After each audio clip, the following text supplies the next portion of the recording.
The sun burned over the dry land, turning dust into gold. The town of Dry Creek was quiet that day.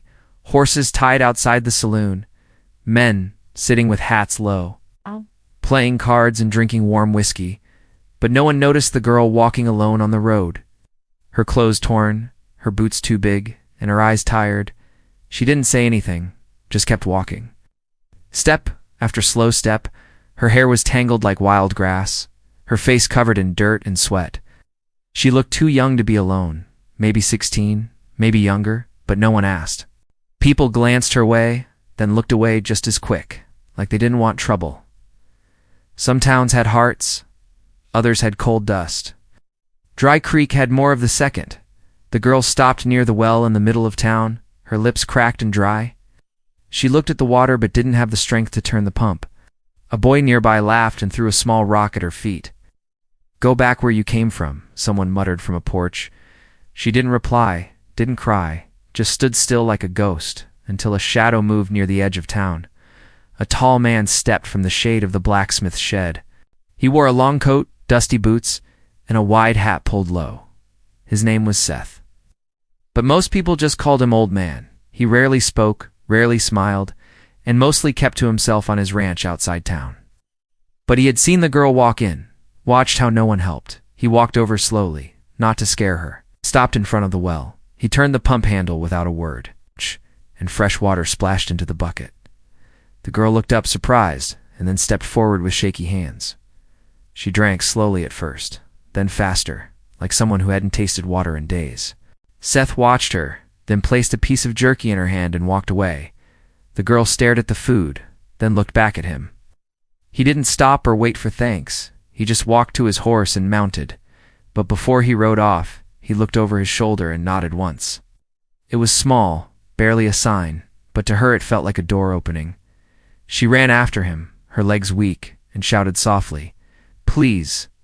Wait, Seth didn't speak, just reached out a hand from the saddle. She took it, and he helped her up behind him, her arms holding his waist tight.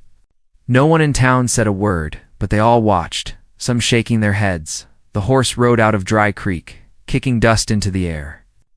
The girl didn't know where he was taking her, but she didn't care, for the first time in days, maybe weeks. Someone had looked at her like she was real, not like trash, not like danger, but like a human being. They rode in silence across open land, the sky turning orange as the sun dropped low. Seth didn't ask her name. Didn't ask where she came from, and she didn't offer it, not yet. Not until she was sure this wasn't another trap. But deep in her chest, something warm stirred, something close to hope. When the cabin came into view, small and standing proud between two hills, the girl leaned her head against his back. Too tired to stay awake, Seth slowed the horse, then looked at the sleeping form behind him. He remembered another time, another lost soul.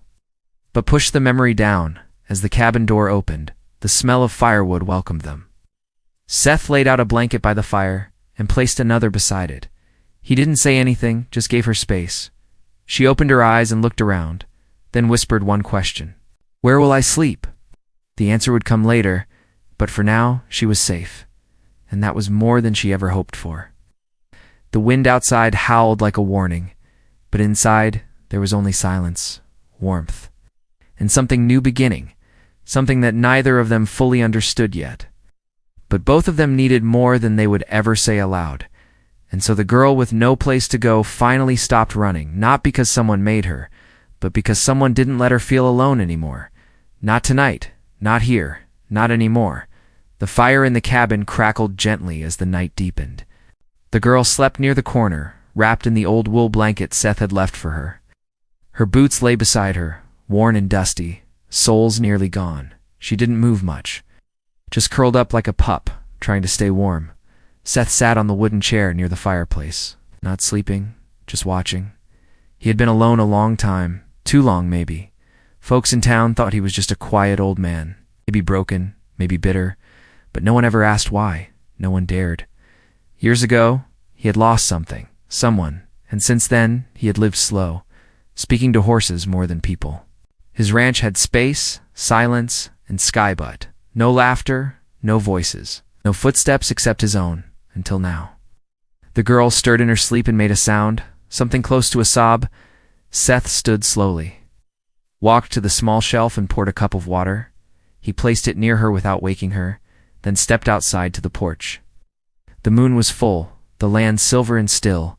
He didn't know her story yet, didn't know her name, but he knew the look in her eyes. He had seen it in his own mirror once. It was the look of someone who had been hurt by people they trusted. Someone who expected the next hand to hit, not help.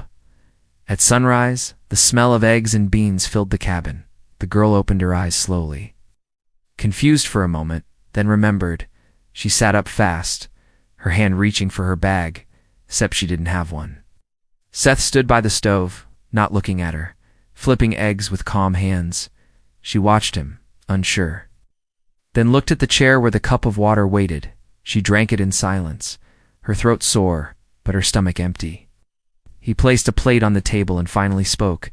"Eat," he said simply. She hesitated, then walked to the table. "Why are you helping me?" she asked, her voice small but sharp. Seth didn't look up. "Because no one else did," he replied. That answer sat heavy between them, real and honest. She sat down and ate fast, too fast, like someone used to fighting for scraps. Seth noticed, but said nothing, just placed another spoonful of beans on her plate. The girl slowed down after a while, wiping her mouth with her sleeve. She looked at him again, then spoke without meeting his eyes. "My name's Eliza," she said. Seth nodded once. "Seth," he replied. That was all, but it was enough for now. Sometimes names were more powerful than full stories after breakfast. Seth stepped outside and began his morning chores. Eliza watched from the doorway as he fed the horses, fixed a broken fence, and hauled hay. She didn't offer to help at first, unsure if she was even allowed to. But after a while, she grabbed a bucket and followed him. Seth didn't say a word. But when she poured water for the goats without being asked, he gave her a small nod, the closest thing to a smile he had shown. She felt something strange, then not fear, not pity, just something close to belonging. It scared her, but it also warmed her chest. They didn't talk much that day, but the silence wasn't cold. It was the kind of quiet that didn't press too hard, the kind that left space for breathing. At sunset, they sat on the porch, sipping weak coffee. Seth stared at the horizon, while Eliza watched the sky change colors. She finally asked, "You live here alone?" Seth paused, then said, "Not always." She didn't push further, and he didn't explain. But both knew the silence had filled in the blanks. That night, she didn't ask where she'd sleep. She walked straight to the same corner, folded the blanket again, and laid down. Before she closed her eyes, she whispered softly. "Thanks." Seth heard it, and for the first time in a long while, he didn't feel like just a ghost on a ranch. He felt like a man again. A man who didn't look away when someone needed him. The cabin looked small from the outside, just a square of old wood and stone, but inside, it held more than walls. It held memories. Eliza began to notice them, little by little, with each passing day. They weren't loud memories, not in words or pictures, but in the way things felt. She woke early now, not because she had to, but because she wanted to help. Seth never asked her, but he never stopped her either. She swept the floor, folded the blanket, even boiled water for coffee. It gave her hands something to do, and her heart something to focus on. One morning, while putting firewood near the stove, she saw marks on the wall, tiny scratches lined up in neat rows beside the window. She counted them 57, maybe more at first. She thought it was from mice or nails, but they were too clean, too careful. "What are these?" she asked, pointing. Seth looked up from sharpening his knife, his eyes quiet. "Days," he said simply. "Each one, I stayed alive." He didn't explain more, and Eliza didn't ask, but that moment sat in her chest like a stone.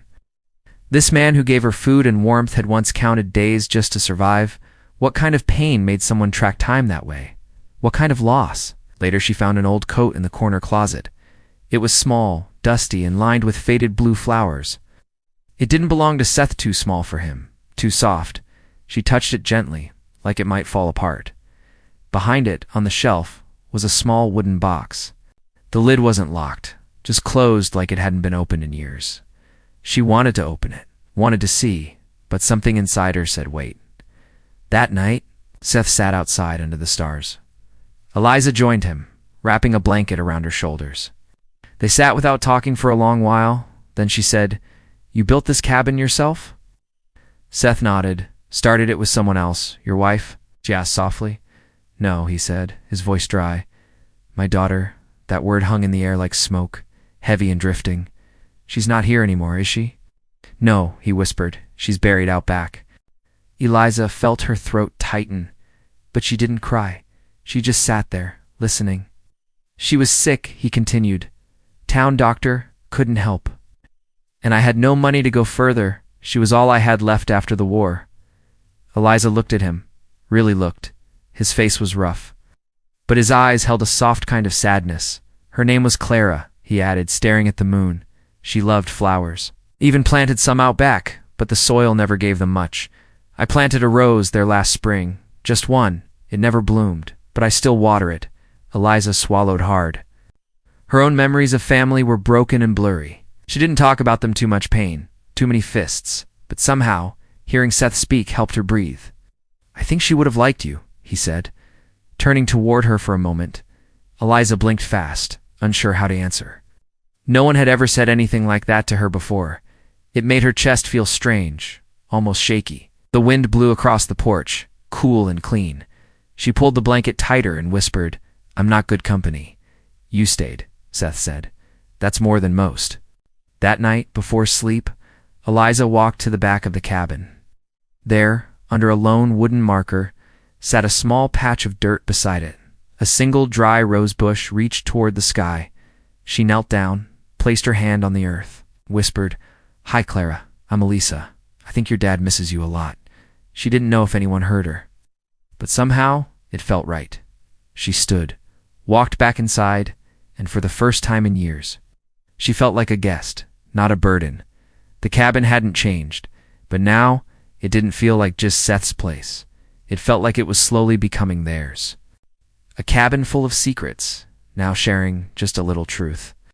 The days passed like soft wind through dry trees.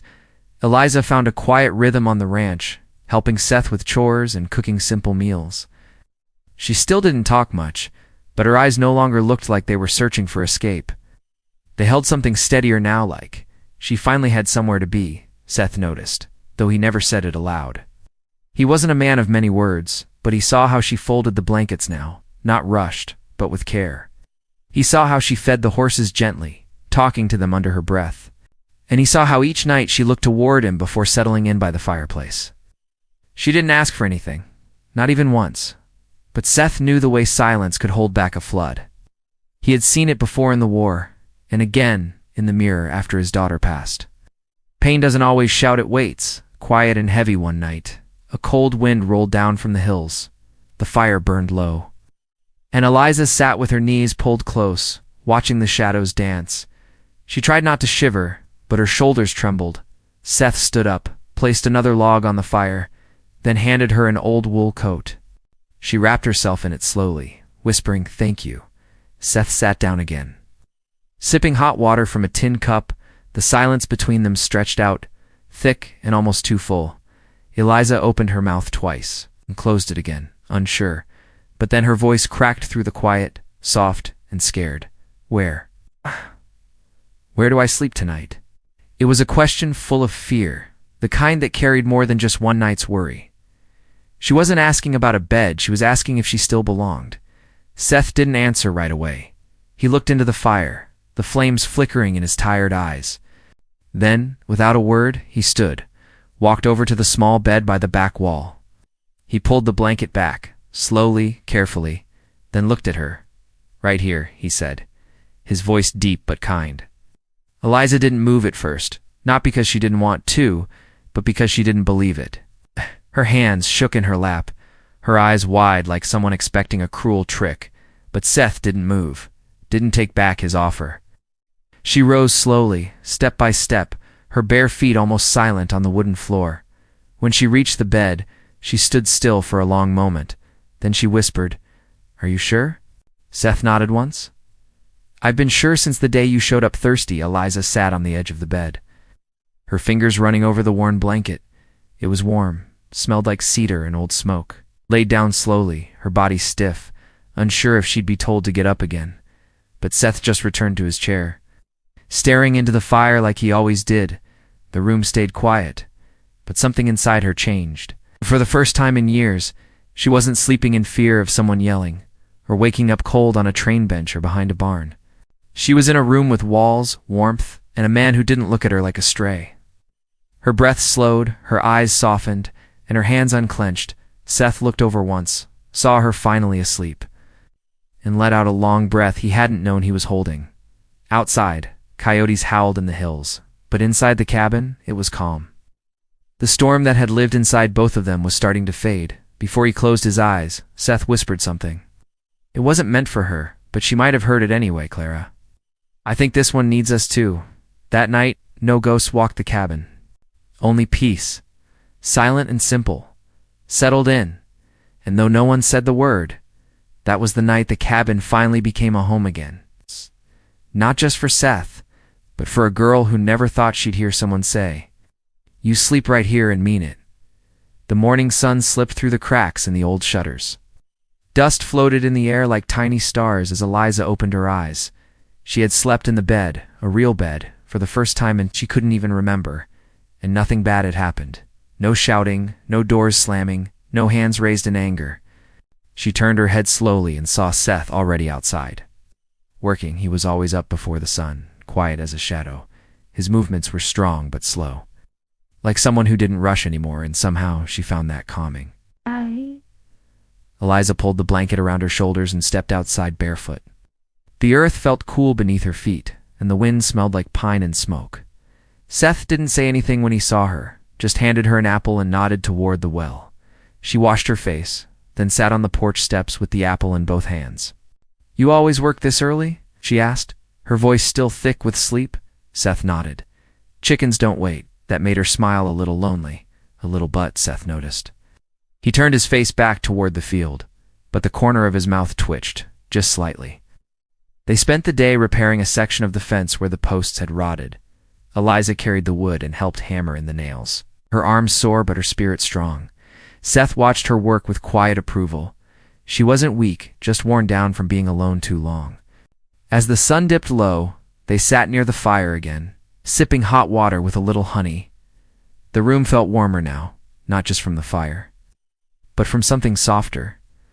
Eliza looked at the bed, then at Seth, and then finally asked, "Why did you say I could sleep there?" Seth didn't answer right away.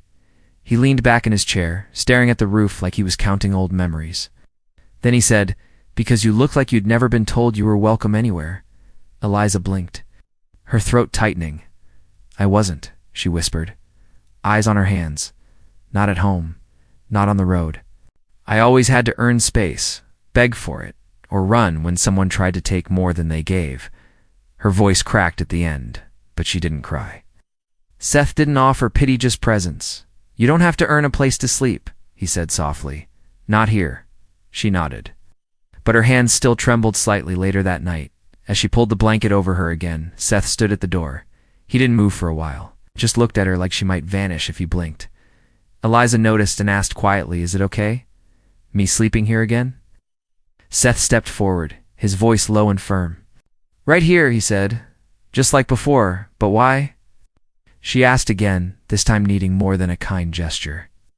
Seth sat on the edge of his chair, his boots creaking on the old floorboards. "Because when Clara was sick, I prayed for someone to stay with her. No one did. And when you showed up scared and tired, I knew this time I was the one who could stay." Liza stared at him, words frozen in her mouth. She had heard many things from many people, orders, insults, lies, but never something like this, something honest, something that expected nothing in return. It scared her because it felt real, and real things were easy to lose. She laid back, eyes wide open in the dark, listening to the sound of the wind and the creak of the rocking chair, and for the first time, she let herself believe she wasn't just passing through. That maybe, just maybe, she could be part of something, even if that something was just one man and one quiet cabin, before sleep took her. She whispered into the dark, "Thank you for saying I could stay," and though he didn't reply out loud, Seth heard it, and in the soft crackle of the fire, she swore she heard him say again. Right here, the rain came without warning. Dark clouds rolled over the hills like giants hiding the sun. By noon, the skies opened, and poured down hard. Turning the dusty paths into muddy rivers, thunder growled in the distance. And lightning flashed like sharp silver across the land. Inside the cabin, the fire burned steady. Eliza sat by the window, knees pulled to her chest, watching the storm rage. Each crash of thunder made her flinch, not because of the sound, but because of the memories. Storms had always meant something bad. Shouting voices, broken doors, hands that didn't stop. Now, even in the safety of the cabin, her heart beat too fast. Seth sat by the table, quietly whittling wood with his pocket knife. He noticed her eyes darting, her shoulders tight, but he said nothing for now. The wind howled against the windows, the roof creaked under the weight of the storm. A branch slapped against the side of the house, sharp and sudden. Eliza jumped, her breath catching, and she turned her head fast, as if expecting someone to charge in. Seth put his knife down and stood up slowly. "You okay?" he asked gently. She nodded too quickly. "I'm fine," she said, but her voice was thin. He didn't believe her, but he didn't press her either. Instead, he walked to the stove, added another log, and poured her a cup of warm milk. "Storm won't last," he said, handing her the cup, but her hands shook as she took it. "I know," she whispered, eyes locked on the flames. "But sometimes the storm keeps going." Inside, Seth sat back down, leaning forward, elbows on his knees. "Want to talk about it?" Liza didn't answer right away. Then, like someone lifting a heavy lid, she began to speak. "When I was little, storms scared me," she said slowly. "My ma would hide me under the bed, not to keep me safe, but to keep me quiet. My pa, he'd get mean when the thunder hit." He said the noise made his blood boil. Her voice cracked, but she kept going. He'd start drinking. And then he'd shout, and then she paused, then stared hard at the floor. "He'd take it out on you, me ma. Sometimes even the dog." Seth didn't move, didn't interrupt, just listened. Like the quiet earth listens to falling rain. Eliza kept talking. "I ran away when I was 10, came back once. Then never again. After that, I never stopped running," she added. "Every town, every train, every face looked the same after a while. Some people were kind, but most wanted something first. They all asked who I belonged to." She looked up, her eyes damp. "And I never had an answer." Seth leaned back in his chair, his own memories knocking at the door. He thought of Clara, of how he failed her in the final days, how he'd prayed for time, for medicine, for one more laugh from his little girl, but none of it came. "You belong here now," he said quietly. Eliza's eyes widened. "But why?" "I didn't earn it," she whispered. "I didn't do anything to deserve this." Seth shook his head slowly. "Neither did my daughter. When she died, she deserved better, but she didn't get it. I can't go back. But I can give you something now." Eliza wiped her face with her sleeve, her throat tight. She looked at the cup in her hands like it was something rare. "I don't know how to stay," she admitted. "I only know how to run." Seth stood and walked to the window, staring out into the storm. "Then stay one day at a time," he said. "Start with today and tomorrow. We'll try again." Outside, the thunder rolled again, but softer this time. Eliza stood up, walked slowly to the fire, and added a log herself. Then she turned and said, "All right." Just today, Seth gave her a nod, the kind that meant everything without saying much. And for the first time, the storm inside her began to slow. Not because the past was gone, but because someone had heard it and hadn't walked away. The storm had passed by morning, the land was wet and shining, the air cool and clean like it had washed away a heavy weight. But inside the cabin, something new hung quietly between Seth and Eliza. It wasn't fear or silence, it was understanding, a soft one, the kind that grows slow. Eliza woke early and stepped outside. Letting the cool air touch her face, she breathed deep. For once not feeling like the world wanted to crush her, Seth was already feeding the horses, moving steady and calm as always. When he saw her, he gave a small nod, a welcome without words.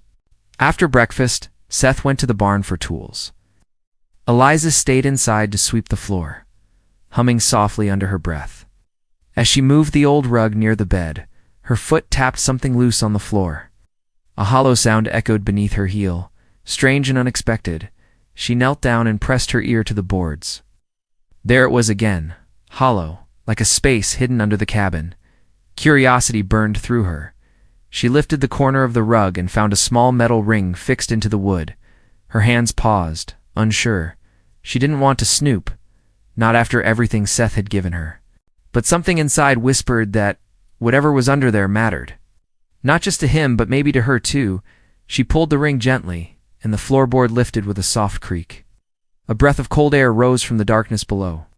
Dust danced in the sunlight as she peered inside, and then she saw it, a wooden box. Old and carefully wrapped in a folded cloth, Eliza hesitated, her heart thumping in her chest. This wasn't just a box, it carried weight, the kind of weight people bury when they can't carry the pain anymore. Still, her hands moved, lifting the box carefully, respectfully. The cloth felt soft, familiar. She unfolded it slowly, revealing a pattern of small blue flowers. The same ones stitched into the tiny coat she found in the closet days earlier. Her breath caught, her chest grew tight. Inside the box, she found a set of drawings. Childlike sketches of horses, cabins, stars, and a tall figure holding a small hand. She knew at once Clara had drawn them, and Seth had kept them safe, hidden like treasure. There was more, a small locket, its metal worn smooth by years of touch. Eliza opened it gently and saw a faded picture. Clara on one side, Seth on the other, smiling a smile he no longer wore. Tears stung Eliza's eyes. Not the hard tears of fear, but soft ones, full of something she didn't know how to name. Loss. Maybe, or the quiet ache of understanding someone's pain. She wiped her cheeks and closed the locket slowly. Just then, the door creaked. Seth stood there, frozen, tools still in his hand. His eyes dropped to the open floorboard, then to the box in her lap, for a long moment. The room felt like it stopped breathing. Eliza opened her mouth to apologize, but Seth raised a hand gently. "No," he said, his voice low. "It's all right." He walked over slowly. Each step heavy as memory. Then he sat beside her, his hands trembling slightly. "I wasn't hiding it from you," he said softly. "I was hiding it from myself." Eliza didn't speak. She just listened. Seth took a slow breath, steadying himself after Clara died. "I put everything away. Thought if I didn't look at it, the pain would stay quiet. But grief doesn't sit still," he whispered. "It scratches, it knocks, sometimes it screams." Eliza looked at the drawings, then at him. "She was kind," she said softly. "I can tell." Seth's eyes shone, but he didn't look away. "She was sunshine," he murmured. Even when the world felt dark, Eliza placed the locket gently in his hand. "You kept her safe," she said. Seth shook his head. "I tried," he whispered. "But I failed in the end." "You didn't fail," Eliza said, voice trembling. "You loved her, and love doesn't disappear. It waits."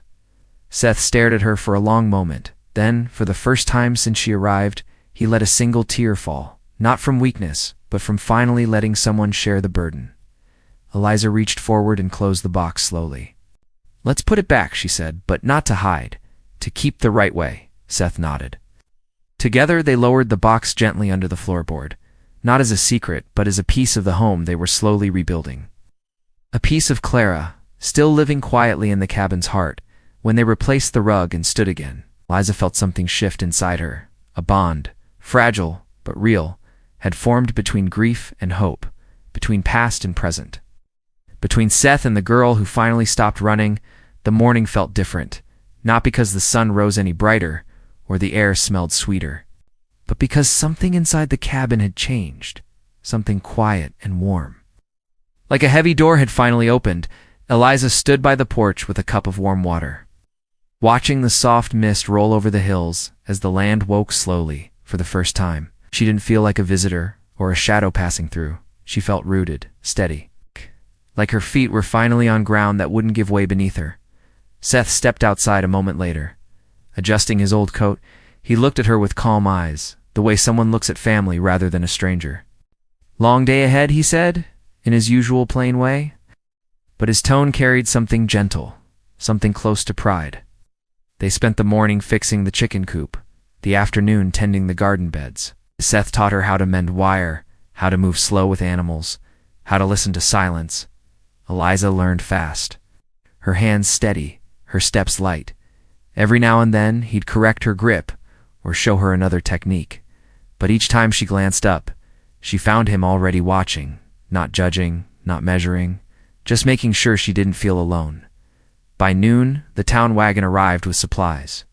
The driver, a talkative man named Harris, hopped down and waved as he unloaded flour and dried beans. He gave Eliza a curious look. Didn't know Seth had company, he said. Scratching his beard, Eliza stiffened, unsure what to say. Before she could speak, Seth stepped forward, his voice calm but firm. "She's with me," he said. Harris raised a brow. "Waiting for more?" Seth added. "She's part of the ranch now." Eliza froze. Those words hit her harder than the storm, harder than her memories. Part of the ranch, part of something. Harris nodded slowly, then tipped his hat.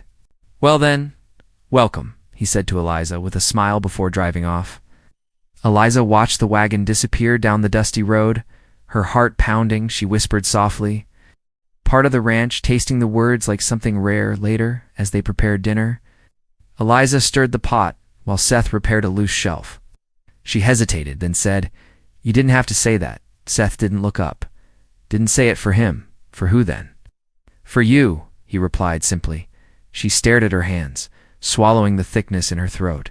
A long silence filled the room, but not a heavy one. It was the kind of silence you could sit inside without fear, the kind you only get with people who no longer feel like strangers. As night fell, they sat on the porch again. Watching the sky fade into deep blue, fireflies blinked over the grass like sparks from heaven. Eliza hugged her knees and leaned against the porch post. "Do you ever think Clara would have liked me?" she asked in a soft whisper. Seth didn't answer right away. He looked at the stars. "Remembering a girl with flower drawings and laughter like bells, she would have loved you," he finally said. "You have the same kind of heart." Eliza wiped her cheek quickly, trying not to be obvious. "Sometimes I feel like I'm not enough," she admitted. Seth shook his head slowly. "We're more than enough," he said quietly.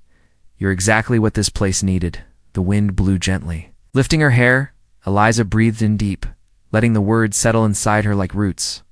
Before going to bed, she checked the small rose bush behind the cabin, the one Seth planted for Clara.